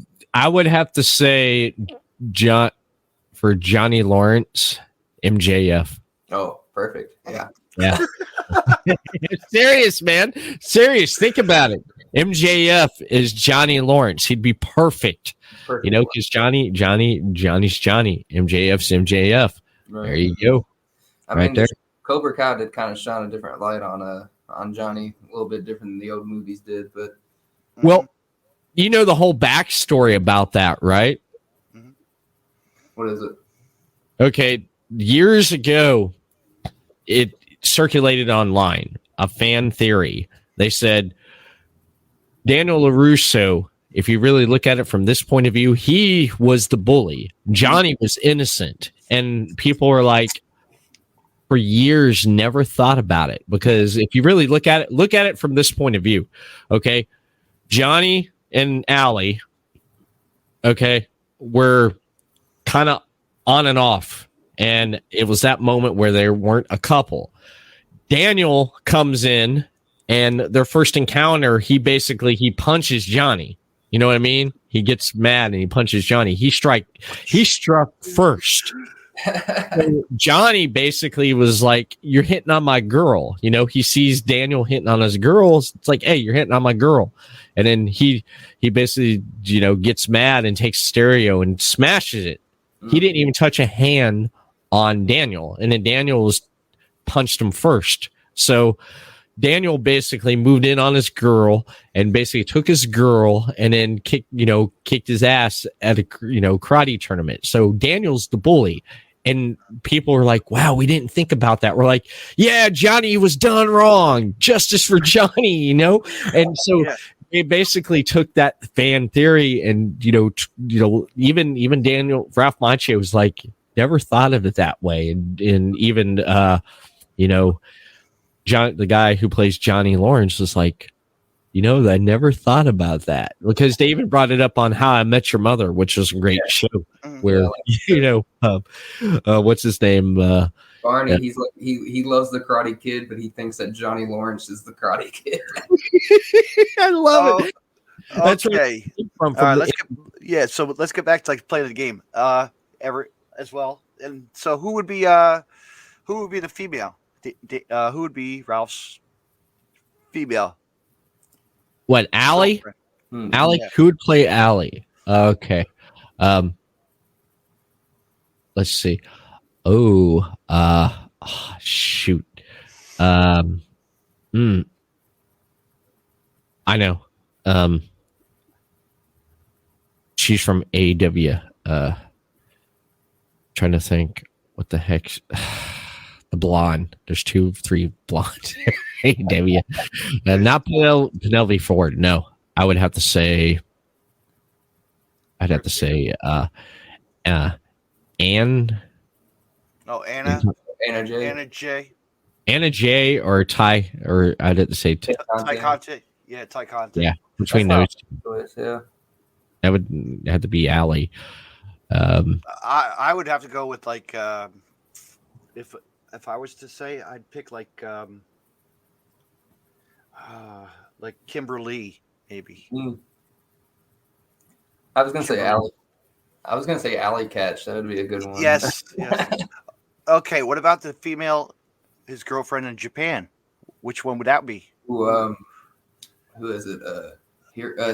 I can't remember how to say her name. She was the first AEW Women's Champion. Mm-hmm. I was going to say Sue Young. No, I'm thinking of the wrong one. No, I'm thinking of somebody else. Something with an H. Oh, Yeah. Shaka. No, Yeah. Hero. Hero, yes. Yes. Yeah. Yeah. That's who. Her. Yeah. All right, Everett, you got one? Who else is on the card? Or Mitch, throw a name out. Let's see if we like Karate Kid. So I can't think of all the characters. I who would mean, be that punk kid? Who would be that punk kind of kid? Like Chosen? Who'd be chosen? I was gonna say who would be the sensei from Cobra Kai, the bad dude, Reese or Crease. Oh, Reese. Yeah. Who would be Reese? Who do you have in mind for Reese? I don't know. I'm trying to think of an older kind of tough guy. Ooh, what about Mean, or Haku from back in the day? Yeah. Mean could look like he's gonna kill somebody. That'd be great. My pick would be John Moxley. Ooh, John Moxley is Reese. Oh yeah, that would be great. That would be great, man. That would be great. Now, if you move on to John Silver from Karate Kid Part 3. Oh, the dude with the ponytail. Yeah. Who would be a good John Silver? He's a little darker, and he was always kind of like crazy in a different way than the other one was. The other one's like, I just want you to beat the crap out of these people. He was like, I want you to destroy their lives. Yeah. Oh man, that's a hard one. I have someone in mind. Who you got in mind? Let me see. I have in mind for John Silver, Shawn Michaels. Oh, see, I was thinking along the same. I'm thinking Chris Jericho. Chris Jericho. Oh yeah, that would be good. That would be good. I would say like a Chris Hero. Yeah, that'd be a good one. Well, actually, here's another good one. Here's another good one for Reese. CM Punk. Ooh, he could play Silver too, though. Yeah, he can play good John's. Yeah, he could play John Silver. Yeah, he could play that. Or you could even have John Silver play John Silver, right? AEW. John Silver play John Silver. John Malkovich being John Malkovich. I'm going to use my meat sandwich punch. I don't know. My meat sandwich punch. Yeah. Because Johnny's the meat man, Johnny. Here's Johnny. Oh, man. No, Jack Nicholson will be the next one. There you go. Jack Nicholson. Yeah. But yeah, I didn't. Have you seen the final one? I didn't see the final one yet. I still the final Karate Kid. The final fourth Cobra Kai. I didn't find. I have actually. I finished it last week. Man, when you get to the end of that season, the All Valley tournament, the fights are amazing. Yeah. It's what Daniel's daughter. I loved her fight. Oh yeah, because to how basically she mixed it up there, and it threw her opponent off right there. Yeah. It was like, it's like she can't do that. It's like, yes, she can. It's martial arts. Right. Speaking of martial arts, my 4-year-old, we were sitting at the dinner table tonight, and my wife informs me, and my daughter informs me. My wife says, "Do you know what our daughter wants to do besides just doing gym? She don't want to do gymnastics. She don't want to do cheerleading. She don't want to do this. What you know what she wants to do?" And I looked at her and said, "Sweetie, what do you want to do?" And she said, "I want to do karate." I was like, "What?" But then I thought about it because a few weeks ago when I was watching the last few episodes of Cobra Kai there, I was sitting there watching it, and she was in the next room and she was coming back and forth there, and she sat down and she was watching the All Valley tournament and she was seeing what they were doing. So there you go. She was seeing those girls kick butt. You're gonna have to look into that, Everett. That'd be good. Yeah. Yeah, she wants to do karate, man. You know? And I told her when she said that, I said, you know, you're the best around and nothing's ever gonna keep you down.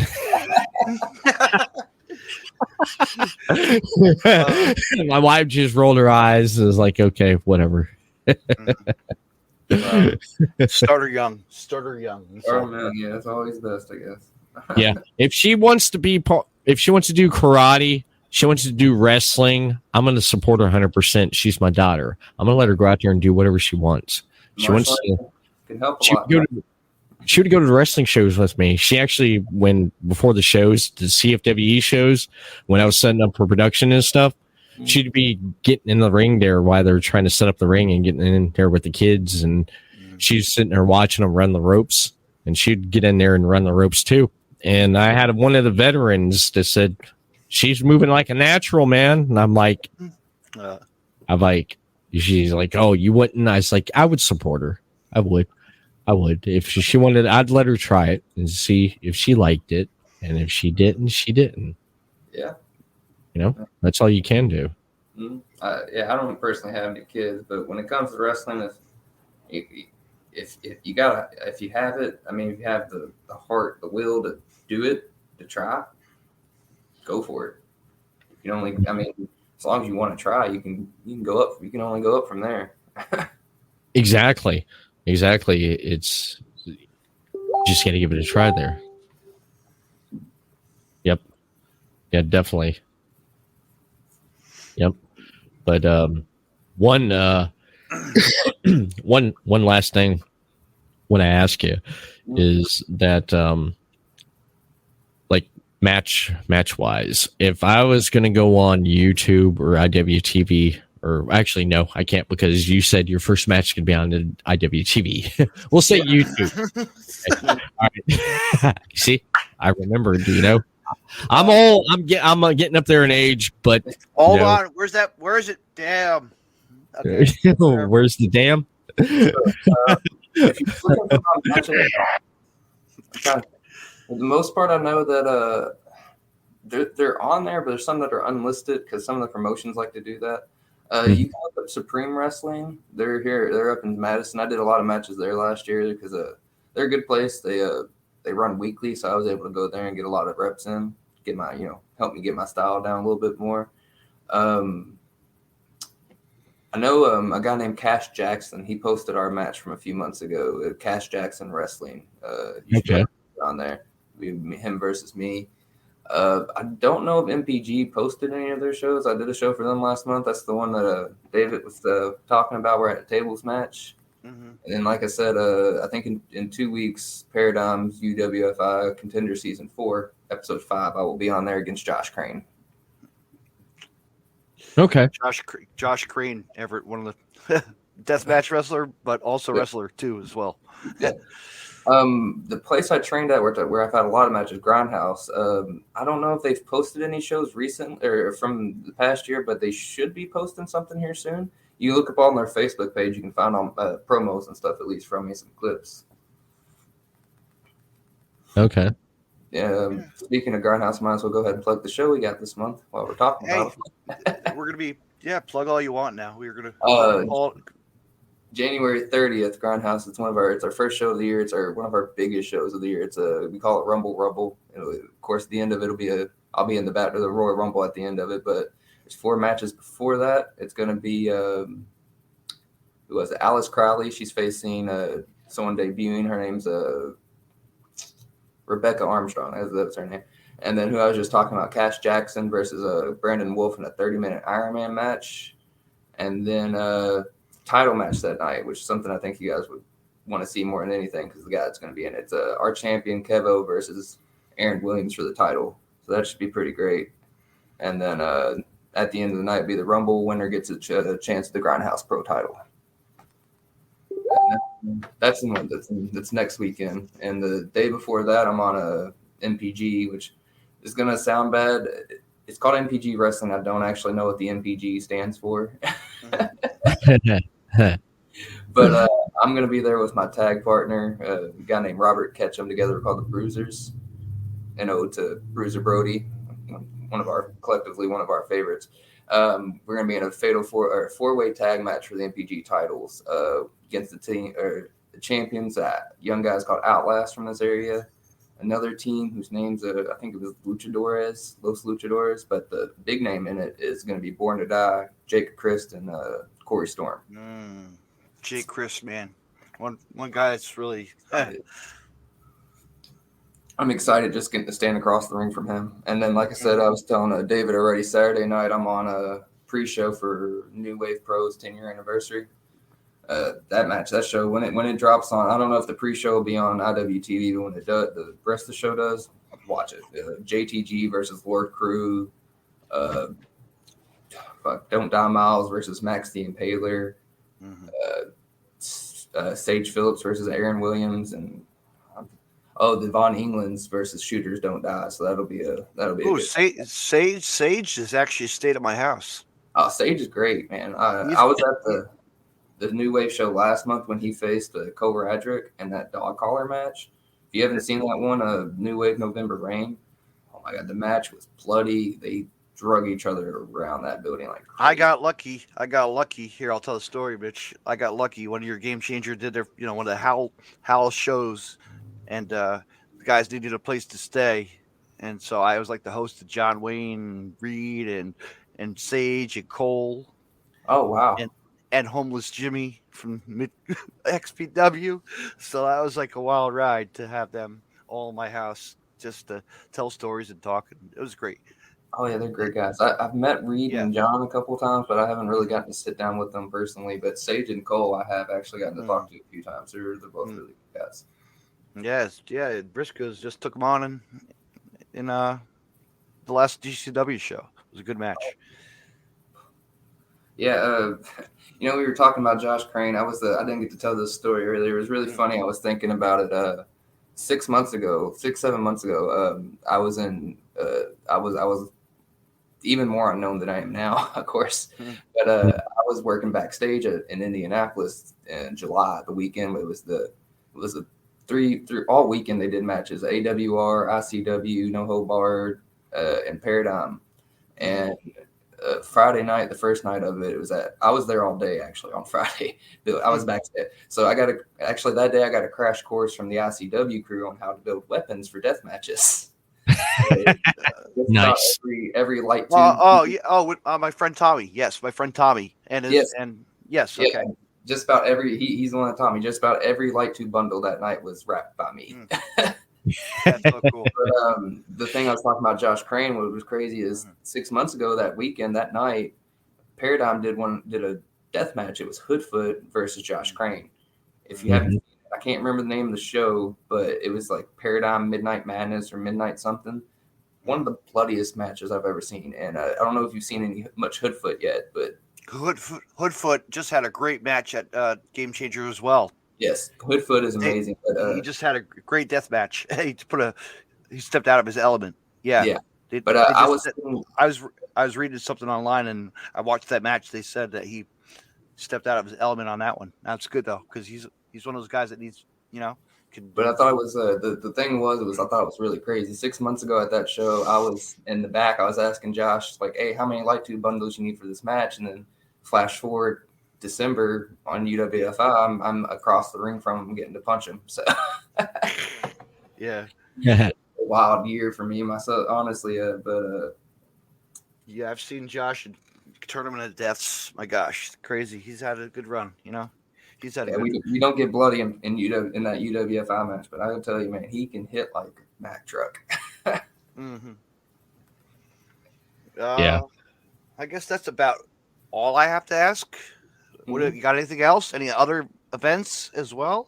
As of right now, those are the only three that are coming up. You got a lot. Yeah, February's booked. I see you got a lot of stuff coming. I've got some stuff coming in February. It's like I'll be at that's a Grindhouse where I trained at. I'll be at their shows every month for the foreseeable future, at least most this year.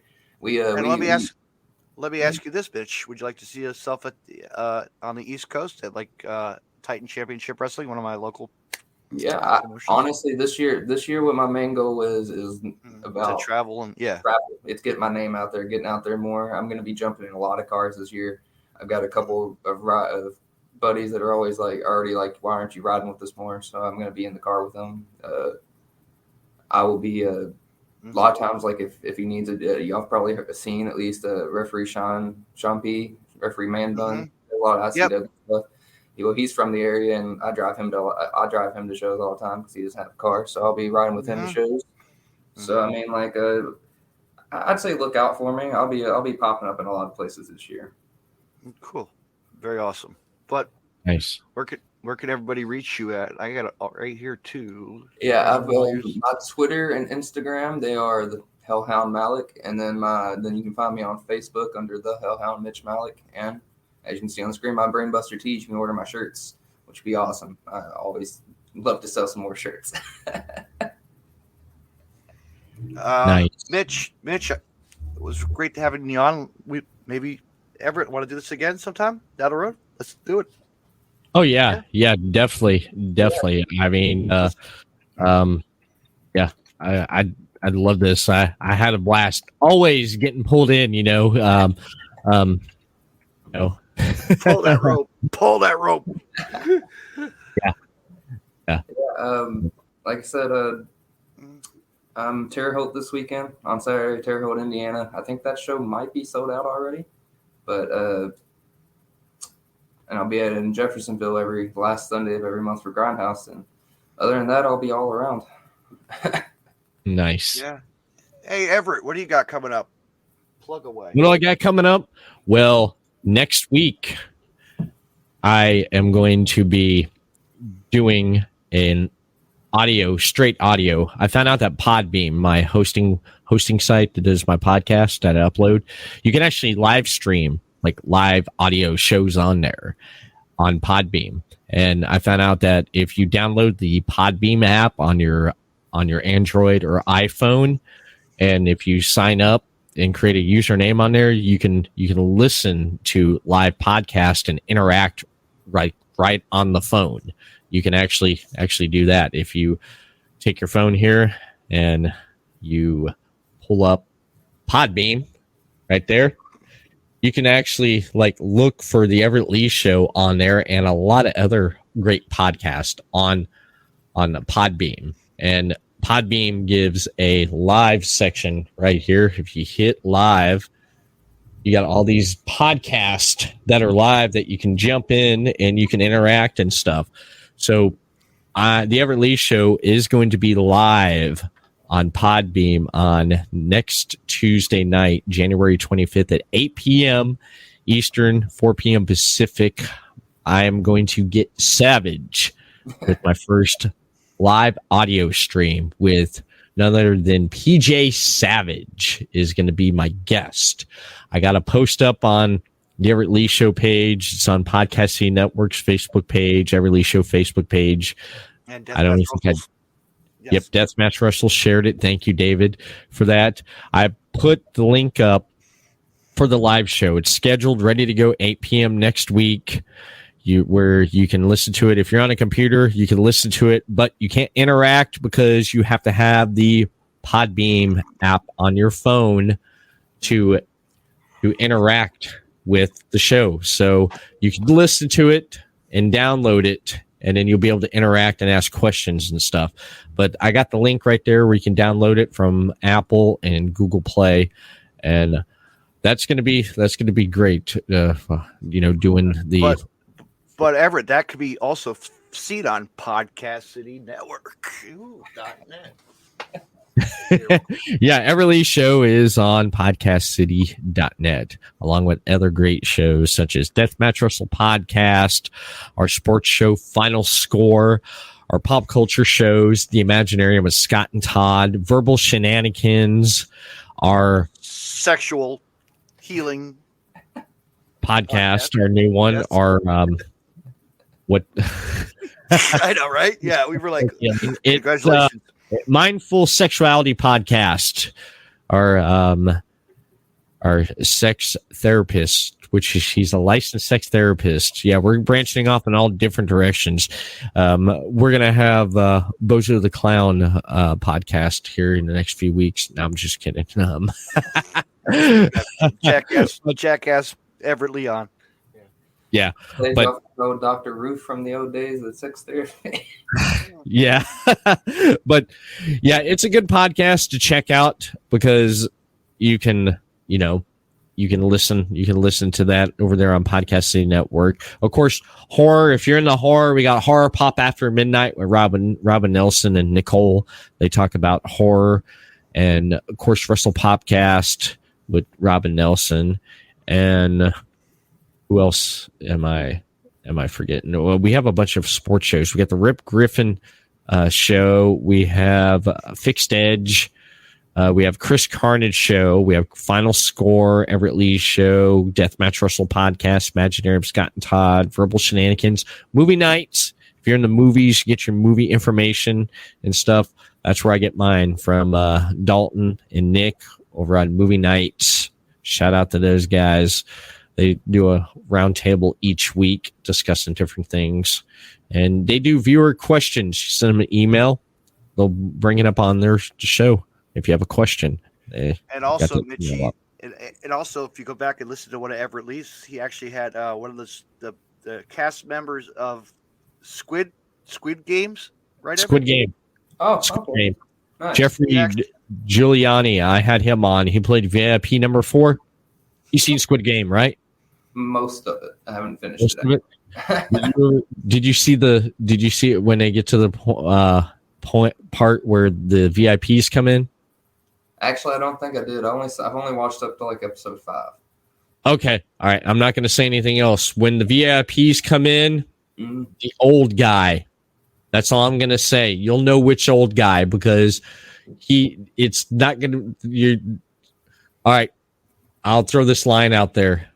If you could please me within 5 minutes, that's all I'm going to say. And you'll know who I'm talking about. And if you're on your phone and you go to the Everett Lee Show Facebook page and you hit the podcast app section, you can also pull up the podcast and listen to it right there on your phone right there. Everett was like, that was one of his coolest ones he did. I was like, this is awesome to get somebody who was at that TV's, and that Right. part of that. Yeah, there he is. Right there. You can, if you have your phone and you go to Everett Lee Show Facebook page, just click on that. You can listen to it right there on your. You could just right even there. share it to them. You could even send it to them. That's easy. Yeah. I'll share it. And then I do got to say this, with that episode, helped me break into the top 100 on iTunes in Canada. Oh, wow. Shout out to Canada. Yeah. Who'd expect? Hey. Ole, ole. Hey. Hey. No, hey. A lot of love to my Canadians. Thank you. Hey.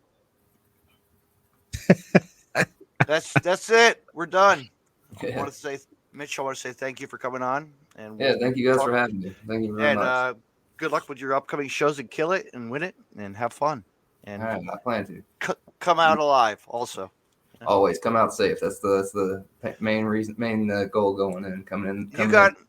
You got anything for your opponent to say? Any last words? Come on. Let me throw something. I'm gonna say Lobo Okami and Jack Kennedy I'm facing this week. I'm just tell them watch out. Lobo knows what I can do. Jack ain't seen me, and New Wave's never seen me, so they're about to get something. They're about to get a show. Trust me, I'm gonna put them through the ringer. We'll get a good match going on there. There you go. You heard it here on the Deathmatch Wrestle Podcast, folks. Good night, everybody. Night. Till next time. Night. Good night.